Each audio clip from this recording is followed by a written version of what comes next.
grab your popcorn, grab your decapitated head, get your butter, get your bag of blood. This is the 2022 edition of the 31 Days of Dread, where Peter A. DeLuca, aka Pad, your boy here, the film buff, does one horror movie a day, and that's me talking. I'm your host. I'm not a vampire. I'm almost a zombie because I've just been doing nothing but watching these movies so I can discuss them all with you. But here it is, the 31 Days of Dread. Everyone, I am so excited to bring you these movies. We're doing modern day horror for the first time ever. We're barely even going to hit 2021. We're going to focus on 2022. So roll over in that coffin and let's go.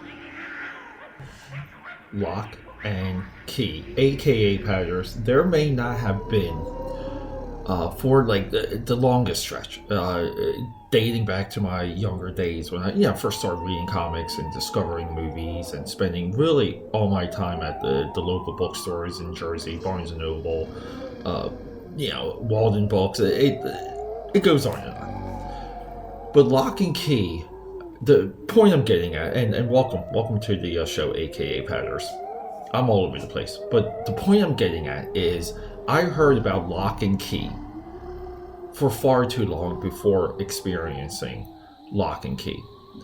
Luckily, a lot of the commentary around Lock and Key is, even now, even as I record this for the 2022 installment of the 31 Days of Dread, is a mystery to me. And I think that's a benefit because we often comment, we often take a position that the internet really destroys things. The internet gives us false impressions, false hope, really bad expectations. The constant analysis and news cycle of anything, especially pop culture, it destroys it, and it happens relatively fast. I mean, I'm not joking. We just saw it with Black Adam, and we literally saw it in a 2-day arc, not even a 3-day arc, for Wakanda Forever, where the opinions crashed down, and all of a sudden, like a $300 million movie, it's just not good enough. It just doesn't do it. And there might be some truth to the criticism of why and how it's disappointing. But the merit of the work never comes up. And I'm getting to Lock and Key because Lock and Key is brought to us again by Joe Hill. This is the son of Stephen King. He goes by the name of Joe Hill because he doesn't want to have a career through his father's name, and that's pun intended. That is horrifically difficult when you're a horror author and your dad is arguably the greatest horror author of all time. If you talk to me, he's number 2 next to Clive Barker. We know how I feel about Clive Barker. So Lock and Key, what's the hook? What's the plot? What's the big idea? It's a key, and we have locks, and the keys have magical abilities. Now, some of these keys work through doors. Some of them go into the bottom of your jaw. Some of them go into the back of your head. Some of them they get turned into your chest. Some of them are used in floors. Some of them are used in cabinets. You get the idea.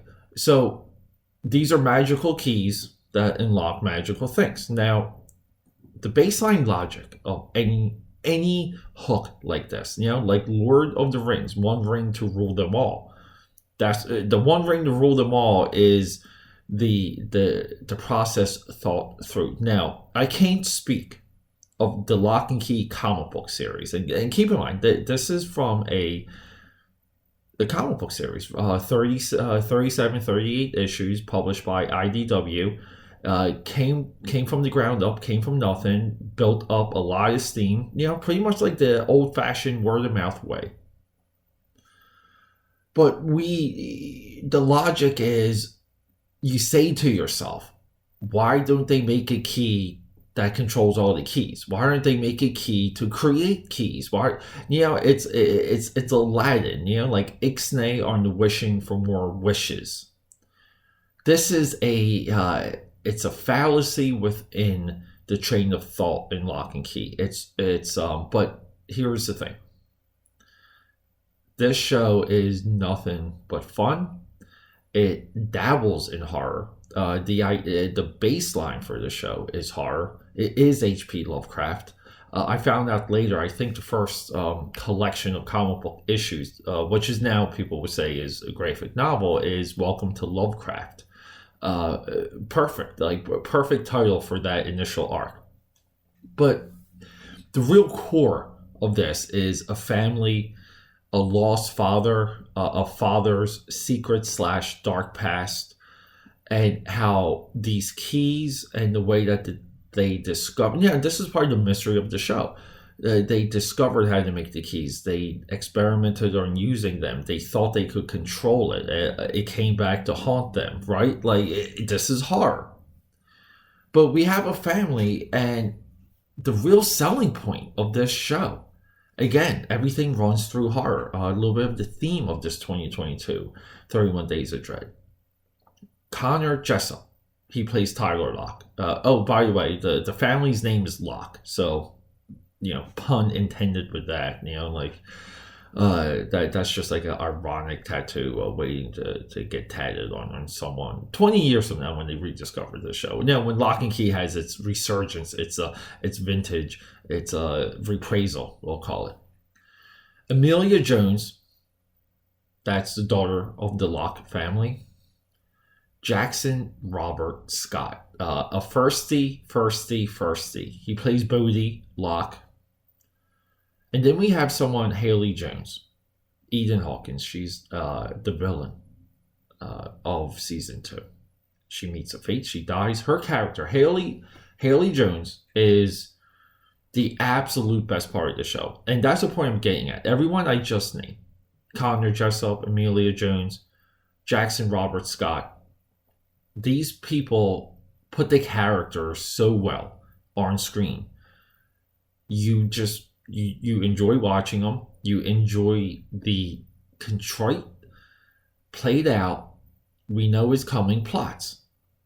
We enjoy the dumb decision making of these characters. We enjoy the illogical leaps of some of the plot points because the characters are there. Now, a lot of people, I'm kind of against commenting on acting. People say, this person's great in this movie, this person's bad. Maybe, I don't know.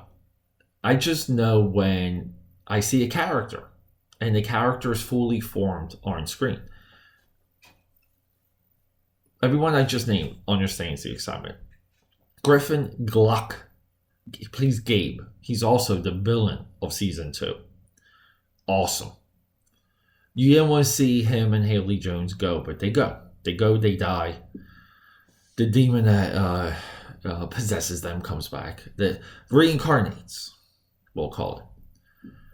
So Lock and Key is 3 episodes. It's 3 seasons. It's about 30 episodes between 3 seasons available on Netflix. The idea and what is Lock and Key had no major advertising campaign. It caught on because it's fun and it's good.